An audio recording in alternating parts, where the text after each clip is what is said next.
हुनर बोलते हैं, अक्सर वो लोग खामोश रहते हैं ज़माने में जिनके हुनर बोलते हैं। मैं हूँ Swati Sharma, board rankers channel की ओर से आप सबका स्वागत करती हूँ। और आज हम पढ़ेंगे श्वसन तंत्र के बारे में। और अभी तक आपने हमारे चैनल को सब्सक्राइब नहीं किया है तो जल्दी से सब्सक्राइब कीजिए ताकि आप लोग इन क्लासों को कंटिन्यू पढ़ सके। जब भी मैं वीडियो डालूँ तो आप देख सकें। हमारा श्वसन तंत्र शुरू करते हैं। सबसे पहले बात करते हैं कि श्वसन तंत्र होता क्या है, इसकी परिभाषा से बात करते हैं। बच्चों, सबसे सिंपल परिभाषा आपके लिए यही रहेगी जो आप बचपन से सीखते आ रहे हैं कि ऑक्सीजन ग्रहण करना और CO2 को छोड़ना, ये क्या कहलाता है? श्वसन कहलाता है। आपकी अगर NCERT की बात करूँ, आपकी जो बुक में डेफिनेशन दी हुई है वो भी यही है, बस उसमें कुछ वर्ड्स जोड़ दिए। क्या क्या जोड़ दिए कि पर्यावरण, रक्त व कोशिका। इसमें ये 3 वर्ड्स जोड़े गए हैं, पर्यावरण, रक्त व कोशिका। ऑक्सीजन ग्रहण की जा रही है और CO2 बाहर निकाली जा रही है। तो एक बार तो पर्यावरण से लेता है और कहाँ तक पहुँचाता है? फेफड़े तक। उसके बाद में फेफड़े हमारे उसको पूरे शरीर में पहुँचाते हैं, तो रक्त के थ्रू जाता है और रक्त से फिर सारी कोशिकाओं को मिल रहा है, तो वहाँ तक। और सिर्फ होता क्या है वहाँ पे भी? O2 तो ग्रहण की जाती है, वह CO2 बाहर छोड़ी जाती है। चलिए आगे चलते हैं। मानव श्वसन तंत्र के अंगों की अगर मैं बात करूं कि इसमें कौन कौन से अंग होते हैं, तो इस पूरे श्वसन तंत्र को 3 भागों में बांटा गया है। एक तो ऊपर का भाग जिसको इंग्लिश में कंडक्टिंग जोन भी बोलते हैं, यानी कि जिसका काम सिर्फ संवहन का है, जिसका काम सिर्फ परिवहन का है, लाना और ले जाना, सिर्फ इतना सा काम है, वो ऊपर वाला भाग है। उसके बाद में निचला भाग जो एक्सचेंजिंग जोन भी बोलते हैं उसको इंग्लिश में, उसका काम होता है विनिमय करना, यानी कि O2 लेना और CO2 को वापस लेना। O2 तो रक्त को देना व CO2 को वापस लेना। उसके बाद में तीसरी कि इस क्रिया के लिए हमारे लंग्स को काम करने के लिए जिन भी मांसपेशियों की जरूरत पड़ती है वो सारी की सारी इसमें आ जाती है। इसका डायग्राम भी मैंने आपके लिए रखा है, ये देखिए। नोज, माउथ, ये दोनों की दोनों ही श्वास लेने के लिए कैपेबल है। हम मुंह से भी श्वास ले सकते हैं और फिर ट्रैकिया के थ्रू आगे बढ़ रहा है और ये लंग्स में जा रही है। लंग्स में जो नलिकाएं उनके बारे में भी मैं बताऊंगी। और फिर डायफ्राम जो कि एक मांसपेशी है जो हमारे श्वसन के लिए बहुत हेल्पफुल होती है। अब चलते हैं, हम सबसे पहले ऊपरी भाग से स्टार्ट करते हैं, ऊपरी श्वसन तंत्र।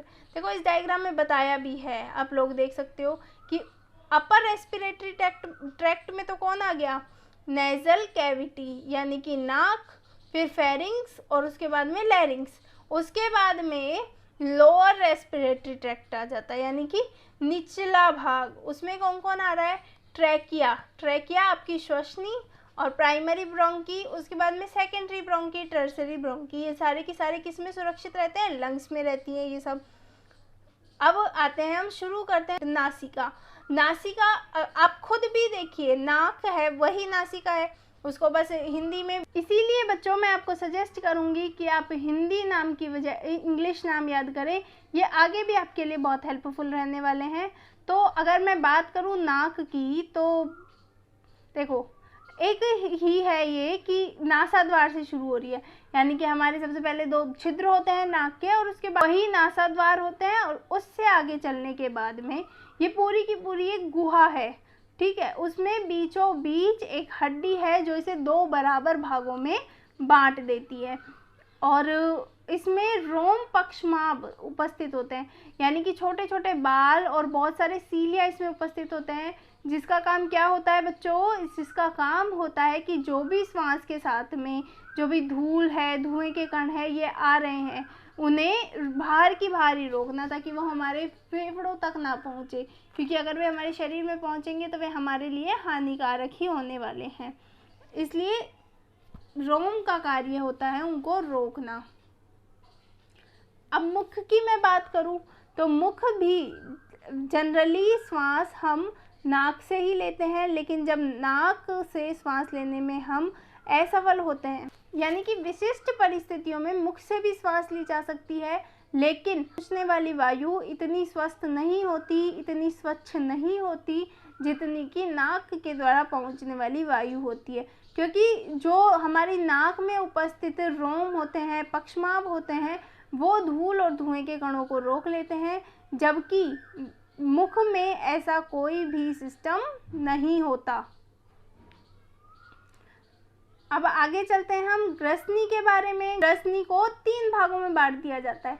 ये होता कहाँ है? ये इस जगह पे, यानी कि जहाँ पे नाक और मुंह दोनों का कॉमन पैसेज आके, कॉमन रास्ता आके खुलता है, वो क्या कहलाती है? ग्रसनी कहलाती है। तो इसको 3 भागों में डिवाइड कर देते हैं। फर्स्टली तो कौन होता है? नासाग्रसनी, जहाँ पे नाक से जो भी पहुँच रहा है वो स्वच्छ वायु हमारी नासाग्रसनी के थ्रू जाती है, और जो मुख से पहुंचती है वो मुख ग्रसनी के थ्रू आगे पहुंचती है, और आगे होती है कंठ ग्रसनी। इन दोनों से आगे खुलती है कंठ ग्रसनी। देखो, एक चीज और बतानी है कि जो कंठ ग्रसनी होती है और वहीं पे एक तो होती है आपके कंठ ग्रसनी के बाद में आगे खुलेगी ट्रैकिया, यानी कि श्वसनी, और साथ में ही वहीं पे होती है आपकी ग्रास नली। दोनों के बीच में एक ढक्कन, उपास्थि का एक ढक्कन नुमा संरचना होती है, जो जनरली तो आहार नाल पे रखी रहती है, और जब भोजन जाता है तो वो ग्रसनी पे ढक जाती है, कंठ ग्रसनी पे ढक जाती है, ट्रैकिया पे ढक जाती है, जिससे कि आपका भोजन अंदर ना जा सके। अगर वो अंदर चले जाएगा तो आपके फेफड़ों में जाकर आपके लिए समस्याएं उत्पन्न कर देगा। स्वर यंत्र यानी कि फेरिंग्स के आगे, ग्रसनी के आगे क्या होते हैं? लैरिंग्स यानी स्वर यंत्र।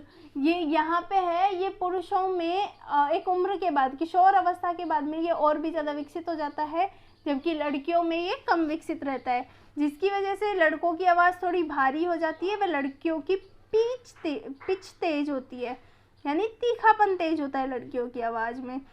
और इसके आगे ट्रैकिया आएगी, तो ये कंठ ग्रसनी व श्वास नली के बीच का हिस्सा है, और इसमें स्वर रज्जु उपस्थित होता है, यानी कि इसमें बीच में कंठ के में स्वर यंत्र में एक वोकल कॉर्ड उपस्थित होता है, जिसमें श्लेष्मा की बनी हुई झिल्लियां होती है। जब भी वायु वहां से प्रवेश करती है तो उनमें कंपन होने लगता है, और उसी कंपन की वजह से ध्वनियां उत्पन्न होती है, और इन्हीं कंपनों को हम बढ़ा के या घटा के विभिन्न प्रकार की ध्वनियां उत्पन्न कर पाते हैं। आगे आ जाता है आपका निचला श्वसन तंत्र। निचला श्वसन तंत्र में क्या क्या आएगा आपके? सबसे स्वर यंत्र से खत्म हो गया था, उसके बाद में स्वर यंत्र तक आप पढ़ चुके हो। फिर यहाँ पे आ जाती है श्वास नली। स्वर यंत्र कहाँ पे खुलता है? श्वास नली में खुलता है। श्वास नली आगे चल के प्राथमिक श्वसनी में खुलती है, प्राथमिक श्वसनी द्वितीयक श्वसनी में, और द्वितीयक श्वसनी आगे तृतीयक श्वसनी में, और उसके बाद में बनती है श्वसनिका, और जिसके आगे बनते हैं वायुकूपिका। यानी कि देखो, जो श्वास नली होती है आपकी ट्रैकिया, वो आगे दोनों फेफड़ों में बट जाती है। उन दोनों फेफड़ों में आने के बाद में ये आपके फेफड़े हो गए। दोनों फेफड़ों में ये आगे प्राथमिक श्वसनिका में, प्राथमिक श्वसनी में बढ़ जाती है। दोनों की दोनों प्राथमिक श्वसनियों में बढ़ गई। अब ये आगे चल के द्वितीयक श्वसनियों में बढ़ जाती है, द्वितीयक श्वसनी भी आगे चल के तृतीयक श्वसनी में बढ़ जाती है। यानी इस तरीके से ये सर्किट चलता रहता है, और उसके बाद में लास्ट में इनमें वायुकूपिकाएं उपस्थित होती है। इस तरीके का ट्री मैं आपको यहाँ भी दिखा दूंगी। ये देखो, हाथ से डायग्राम इतना अच्छा नहीं बनता, आप इसमें समझ सकते हो। जैसे कि ट्री है, पेड़ है, उसी तरीके से इसकी शाखाएं निकल रही है, इसलिए इसको ब्रोंकियल ट्री भी कहते हैं इंग्लिश में। देखो, सबसे पहले ये 1 नंबर जिसको दिया है वो क्या है? आपकी ट्रैकिया। ट्रैकिया यानी कि श्वास नली। ये आगे जाके दोनों की दोनों किसमें बढ़ जाती है? दोनों फेफड़ों में इसको बांट दिया जाता है। अब दोनों फेफड़ों में जाने वाली ये प्राथमिक श्वसनी आगे जाके द्वितीयक में बढ़ जाती है, और ये द्वितीयक भी आगे जाके तृतीयक में बढ़ जाती है, और उस तृतीयक के किनारों पर क्या होते हैं? ये वायुकूपिकाएं होती है, जिसमें जाकर ही वायु का अंतिम स्थान होता है। उसके बाद में वो एक्सचेंज होती है तो रक्त में पहुंच जाती है। तो सबसे पहले हम बात करें श्वास नली की। श्वास नली आपके गले में स्थित है, जो कि वोकल कॉर्ड यानी कि हमारा जो स्वर यंत्र था उसके नीचे से शुरू होती है। ये देखो बच्चों, एक जनरल पाइप जैसी संरचना है। आप जैसे घर के पाइप हैं पानी भरने के, उसी तरीके से आप इसको अज्यूम कर सकते हैं। और अब इसमें क्या हो रहा है कि आप हवा जब जा रही है उस टाइम तो पाइप हमारा फूल जाएगा, लेकिन जब हवा इसमें नहीं रहेगी तो ये पाइप वापस से पिचकने का डर रहेगा। तो और अगर एक बार पिचक गया तो ये वापस फूल नहीं सकता, जैसे व्यक्ति की मृत्यु हो जाएगी। इससे बचाव के लिए इसमें क्या होता है, सी आकार के छल्ले हैं, यानी कि ऐसे की ऐसे सी, ये शेप हो गई सी, इधर देखो मेरी तरफ, ये शेप हो गई सी, और ये इसी तरीके से हमारे गले में यूं की यूं फिक्स है, जिसकी वजह से ये मान लो कि आप पाइप में ही कुछ वासर वगैरह लगा रहे हो, जिससे क्या होगा, वो पाइप ऐसे की ऐसे ही खुला ही रहेगा, वो वापस से सिकुड़ नहीं सकता। ये इन सी आकार के छल्लों का यही काम होता है। इसमें इसके जो उत्तक होते हैं वो ये होते हैं, इसकी फुल फॉर्म आपके आ जाती है, इसलिए आप लोग अच्छे से याद कर लीजिए। इसकी फुल फॉर्म होती है PSCCE। PSCCE की फुल फॉर्म होती है कूट स्तरीय पक्षमाभी स्तंभाकार उपकला, यानी जो ट्रैक किया है हमारी वो कूट स्तरीय पक्षमाभी स्तंभाकार उपकला से बनी हुई है। में सी आकार के छल्ले उपस्थित होते हैं, जिनके बारे में मैं आपको बता ही चुकी हूँ। और आगे ये फेफड़ों में आगे ये फेफड़ों में पहुंचकर, दाएं और बाएं फेफड़ों में पहुंचकर श्वसनी, प्राथमिक श्वसनी में विभाजित हो जाती है।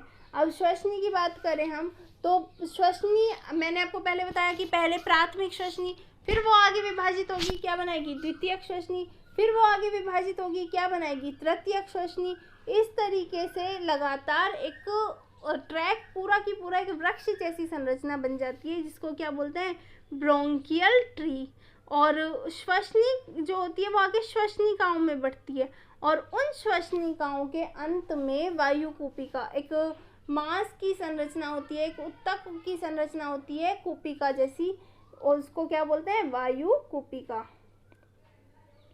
और वहाँ से, जैसे देखो मैंने ये डायग्राम रखा है आपके लिए, ये जो वायु कूपिका है इसी में O2 यहाँ से रक्त को पहुँचा दी जाती है, और आने वाली CO2 यहीं से ग्रहण कर ली जाती है। वायु कूपिका का कार्य यही होता है कि ये लास्ट स्टेज है जहाँ तक सिर्फ वायु का इसका संवहन हो रहा था, आगे ये रक्त को पहुँचा दी जाएगी, जहाँ से जिस कोशिका को ज़रूरत होगी वहाँ तक पहुँच जाएगी। अब ये कैसे होता है वो हम आगे सर्कुलेटरी सिस्टम में पढ़ेंगे, परिसंचरण तंत्र, जो कि मेरी नेक्स्ट वीडियो होने वाली है, आप उसे ज़रूर देखिएगा। चलिए नेक्स्ट टॉपिक है आपका फेफड़े। जो भी मैंने अभी बताया पूरा जो निचला श्वसन तंत्र का भाग था, निचला भाग था, उसमें जो भी ये नलिकाएं होती है, श्वास नली, श्वसनी, यानी कि ट्रैकिया के बाद में primary bronchi, secondary bronchi, tertiary bronchi, उसके बाद में ब्रोंकियोल और फिर एल्वियोलाई, ये सारी की सारी किसमें सुरक्षित रहती है, फेफड़े में सुरक्षित रहती है। फेफड़े स्पंजी उत्तक के बने हुए हैं।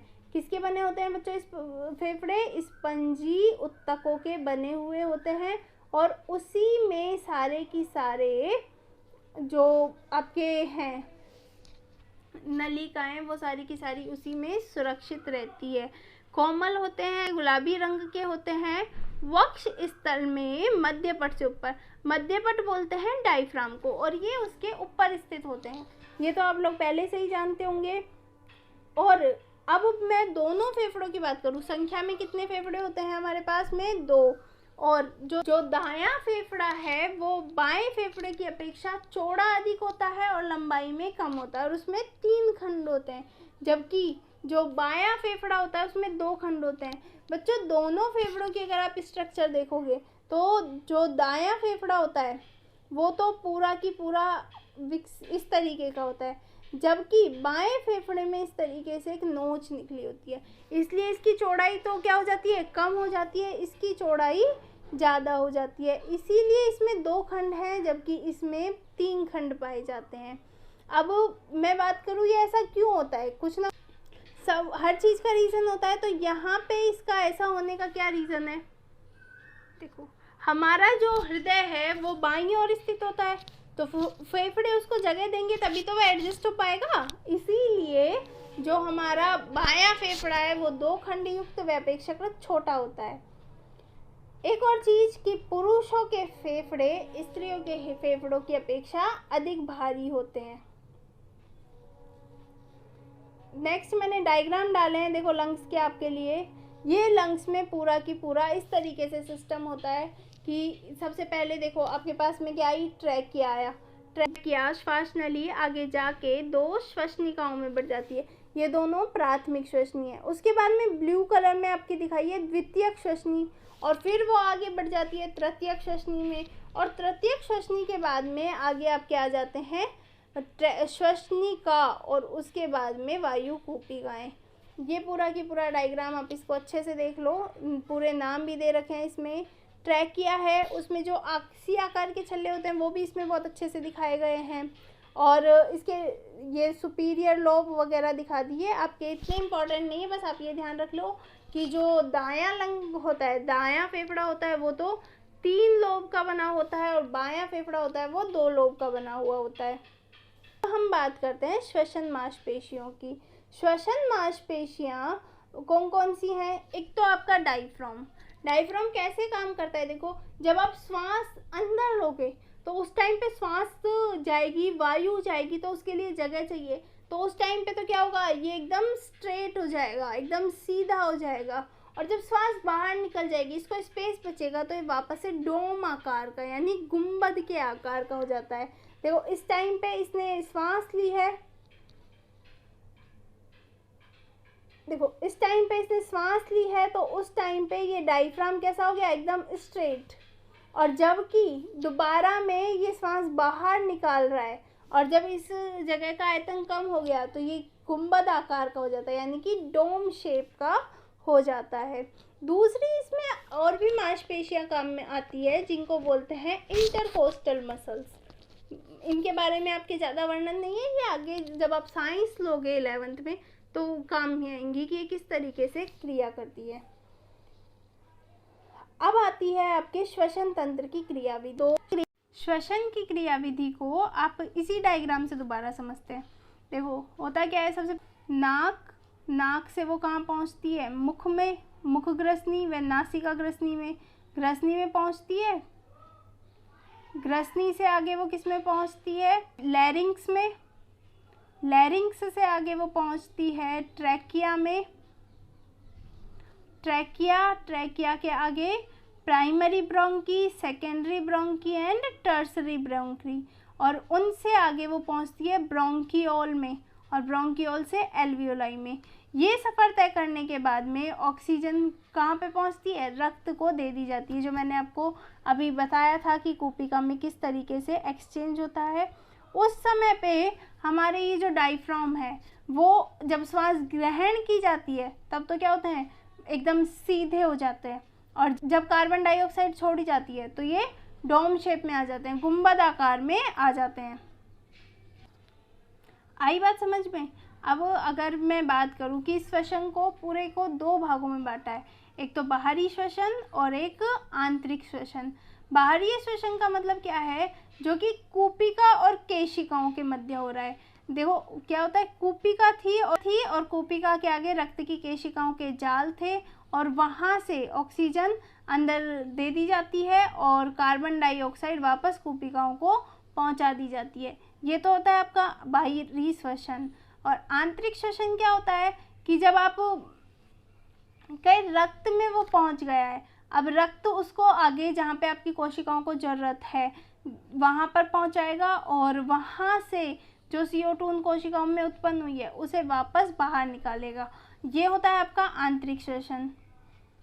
Okay, thank you. आपको आई होप आपको मेरी क्लास पसंद आई होगी। अगर आपको मेरी क्लास पसंद आती है तो आप इस चैनल को सब्सक्राइब कीजिए, और इन क्लास से रिलेटेड नोट्स अगर आपको चाहिए तो आप मेरे टेलीग्राम चैनल पर जा सकते हैं। नेक्स्ट क्लास में हम पढ़ेंगे परिसंचरण तंत्र के बारे में। ओके, धन्यवाद।